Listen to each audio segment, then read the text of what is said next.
Good evening, right?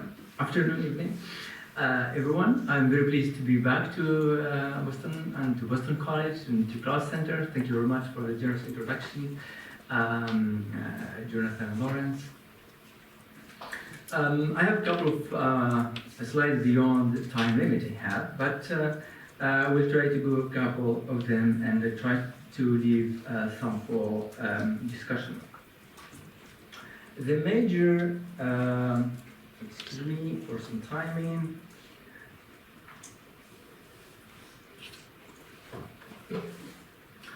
The quest for democracy in the country I'm talking about and I belong to, insights from political, intellectual and political dynamics. We'll have an overview, political overview, intellectual overview, but with some statistics we'll go through quickly, and some speculations and assumptions. But since I do intellectual history mixed with interest in political dynamics, I can start with some leading politicians in modern Morocco, modern and contemporary Morocco. Alaa al-Fassi was a great figure from the 1930s, and he died in the 70s, but his legacy is respected by everyone, despite different ideological and intellectual dynamics. His defense of liberty is present in various of his texts, and one of his quotes I like most is this one, which resonates with a number of European philosophers, modern philosophers. The history of humanity is a history of liberty. Liberty is an essential necessity. Then, on terms of democracy, I chose this one by Al-Wazani, a peer and also competitor and friend of Alaa al-Fassi. Both of them founded the first nationalist party in the 30s in the colonial period, and later on they took a slightly different path. Al-Wazani says, what I call ideal democracy means that we have to choose for ourselves the best of democratic practices, namely the most suitable in terms of regime, the most convenient in terms of method, and the most useful in terms of fruits. And he has been writing about that for decades until his death. Alaa al-Fassi, since the topic of democracy besides liberty, elsewhere he speaks of and defends the idea of constitutional monarchy from the late 40s and early 1950s in his magnum opus, Self-Criticism. And then one of the major philosophers and also later on diplomats of Morocco, Ali Oumdil, well read in the Arab world and founder of various human rights initiatives in Morocco, Tunisia, Egypt, and elsewhere. He says the struggle of the Arab intellectual has to be first and foremost struggle for democracy.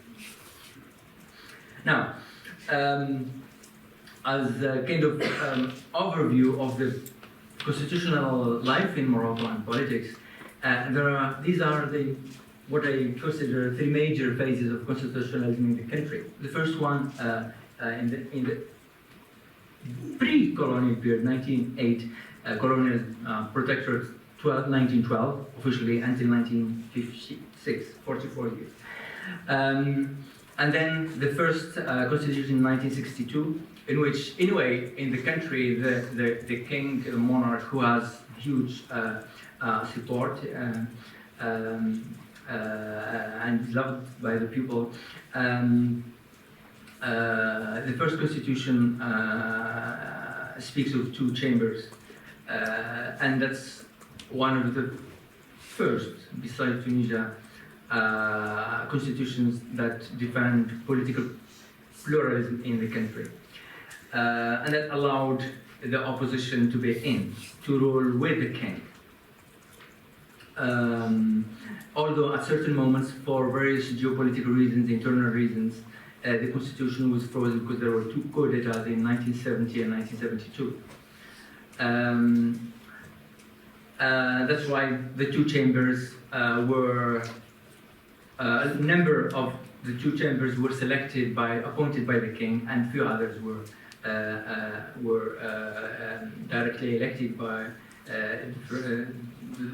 the people, and this was frozen in the coup d'etat period in the 70s. And then the second period, from 72 to 96, there were 3 constitutions. Each one is an improvement on the other, but still there were deadlock moments, detailed aside, and we can leave that for the discussion. In the 90s, with global changes, new liberal world order, and also economic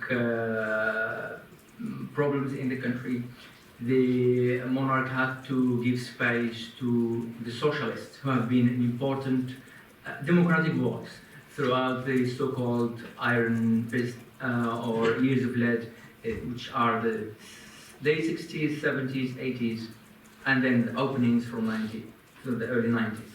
In 96, the new constitution and a promising constitution, and the socialists come to power, and they share the power with the king since then. It's considered cohabitation, but for others now in history considered cooptation and limitation of the power the socialists had at the time, and the role they played, the major role they played in democratic life. So culturally, despite the difficulties the country went on, it's considered the most prolific, creative, literary, cultural, philosophic period in Moroccan intellectual history. And the book, as Jonathan mentions, refers to that period, before it and also after. Sometimes creativity is, we discover creativity in difficult times. You know, it's where the moment and scholars try to find ways out of the iron fist. Then comes the different moment, the Arab Spring in the region and the Moroccan Spring, to which the monarch responded quickly. After a month of demonstrations, a new constitution was drafted and voted for with a majority around 70%, and that has limited some powers of the king, but he still rules and reigns and rules. These are, in different terms, these are three major democratic moments. Out of these 6 constitutions are 1962, in which the nationalists came to share power with the monarch, and then 98 constitution was modified in 69, but 98 the socialists come to power and they share power with the king. And then the third moment of further democratization in the Moroccan Spring, 2011, in which not the socialists but the Islamists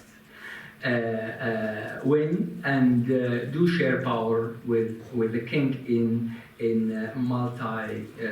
cohabitation government.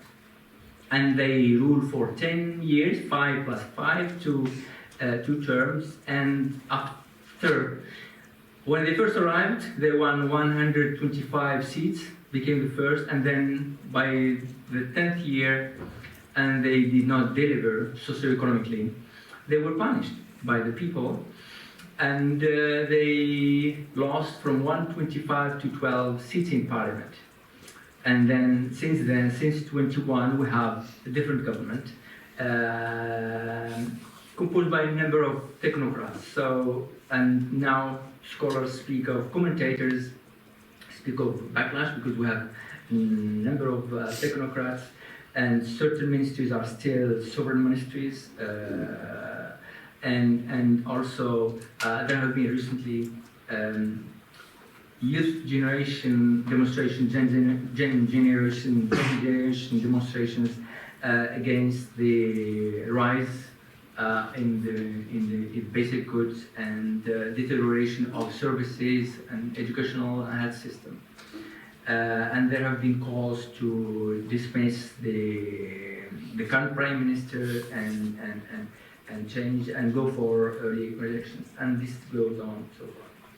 But there is another regional element that I would like to consider as potential democratization movement which is the Sahara issue and the UN Security Council resolution of the 31st of October, just a few days ago, which Morocco has celebrated as a positive resolution that would lead to solving the Sahara conflict, which has lasted for at least 50 years, and in that sense would give autonomy to the Sahara region. But not only. The debate now, and that will start, is how to do that in the country. Would that require a new constitution so as to expand on regionalism project that has been there since around 2013 and 14? And through that expanded regionalism, the Sahara region would govern autonomously, but under the Moroccan sovereignty. So for many commentators, the critical ones in the country, that's another element that the Moroccans and Morocco should consider and take and seize for further democratization, for accountability, for better representation of different regions, and then further decentralization. That would also encourage further integration in North Africa between the countries, because the Sahara conflict has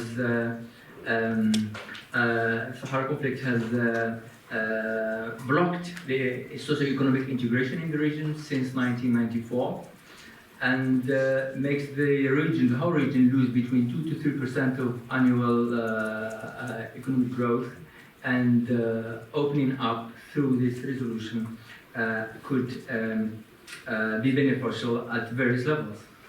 Internal national democratization in Morocco in this case, maybe in the region as well, and economically for all. And these are what I consider 3+1 major democratization movements. The aspirations are there, and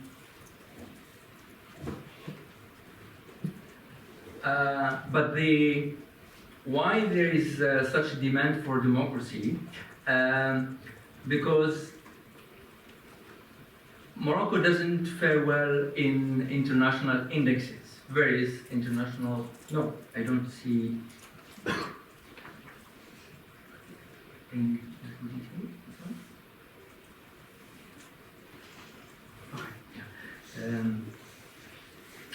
Yeah.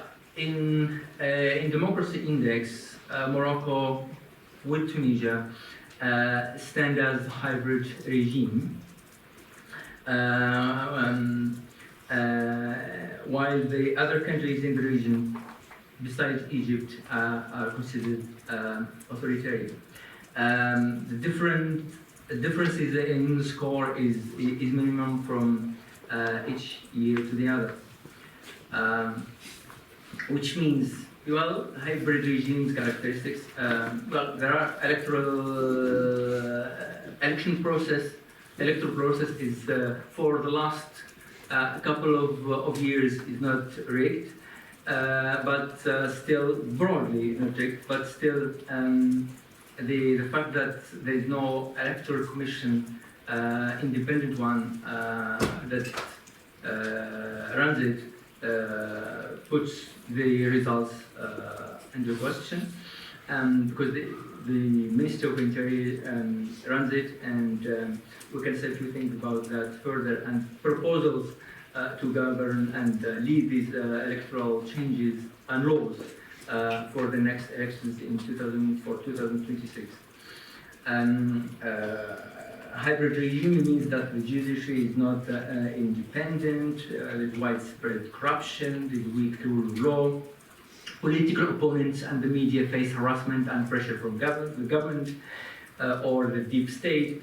There's less developed political culture in general, there's lower level of participation in politics, and there are more issues in the functioning of governance compared to flawed democracy. And all these are symptoms that the Moroccan case suffers from.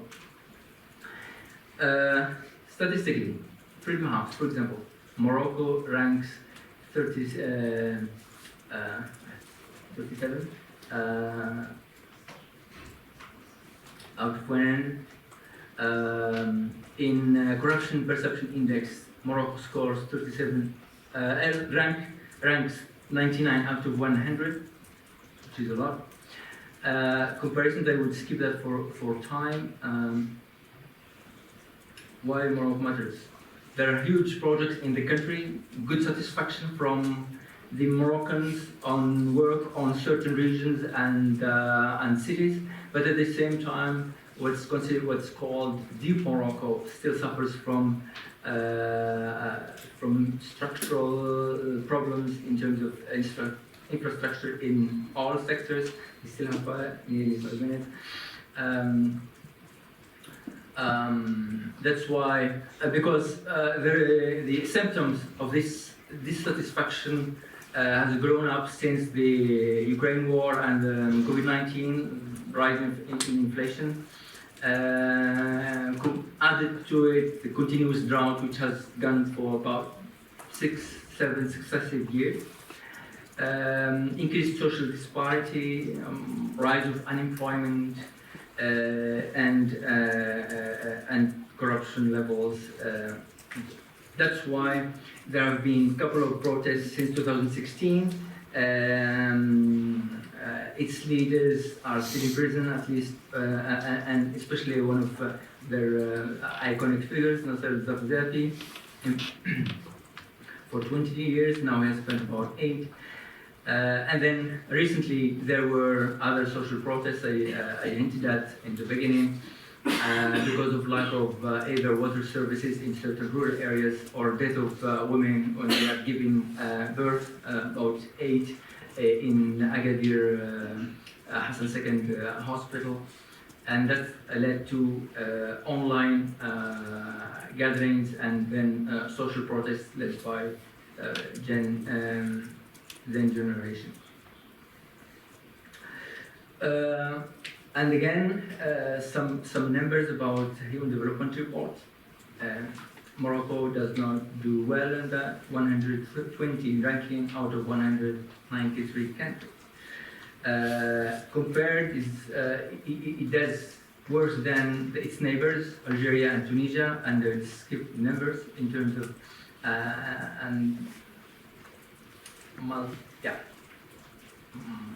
aspects of poverty in the country high.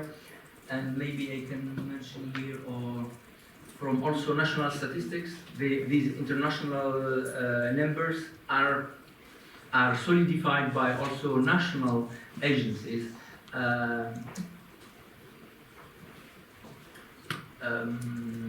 And monetary fund numbers, the GDP per capita is very low in the region, about $5,000 per year.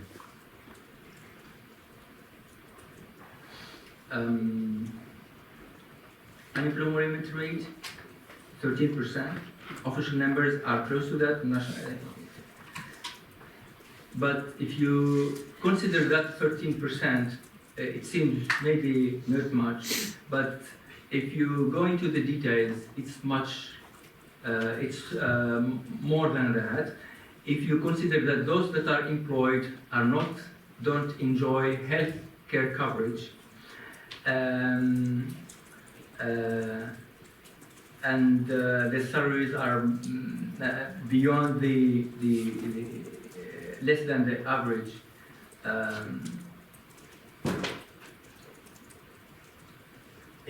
These are also statistics from national agencies that say that the 13% that is spoken about as unemployment, and if you consider the 70% that are covered, 70% don't have medical coverage. I will go a little bit quicker. That's why there is a distinction between in current narratives by the king, in recent speech by the king, and also, but before that actually, in Arab-Barometer statistics speaks about 2 Moroccos.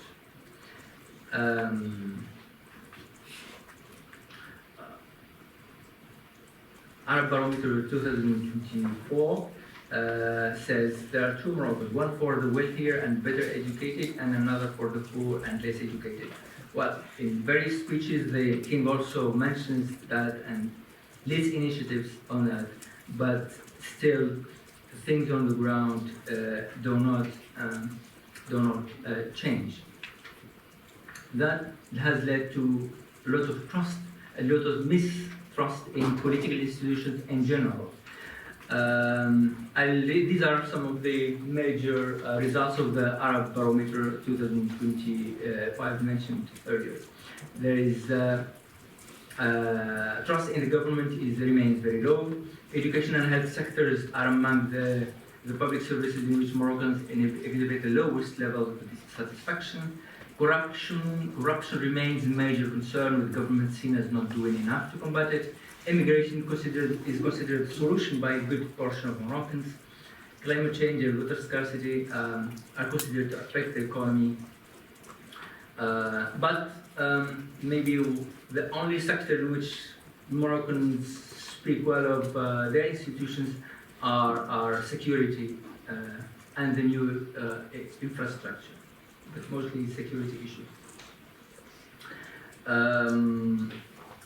And I skipped these, yeah. For example, in terms of corruption, 65% say that to get a job you need wasta, you need mediator. And to get legal documents from official, from public administration, you need a mediator, you need wasta, 63%. Educational system, yes. Only 25% say they are satisfied. Health care system, only 35% say they are satisfied. So are low levels. Trust in civil society organization. Yeah, maybe besides security, civil society is the only other body that is trusted in the country. There is 70% of trust of civil society organization. I am trying to see, because I wear glasses and the computer is small here. Yeah. Security and order, there is satisfaction. I mentioned that earlier. 80% are satisfied with security in the country. Yeah, maybe the good story to end with, since I started with intellectuals, is that people view that democracy as the way out for change. And that satisfaction goes to 70 as a response, 73%. And I skipped some details. 1610 say that it is always preferable to any other kind of government, I mean democracy. Fewer than half say the same as in 2020, which means there is an increase. Okay, maybe no need to go for that. And this trust of democracy as the way out for change to combat corruption, etc., has increased since 2011. Yeah. I'll run for the last note I want to. Yeah, that's why, because of dissatisfaction on many levels, people respond to migration as a way out for their education, for work, for the future of their kids. And that's a high percentage. For economic reasons in particular, 45%. For education, 18%. Okay, yeah, that's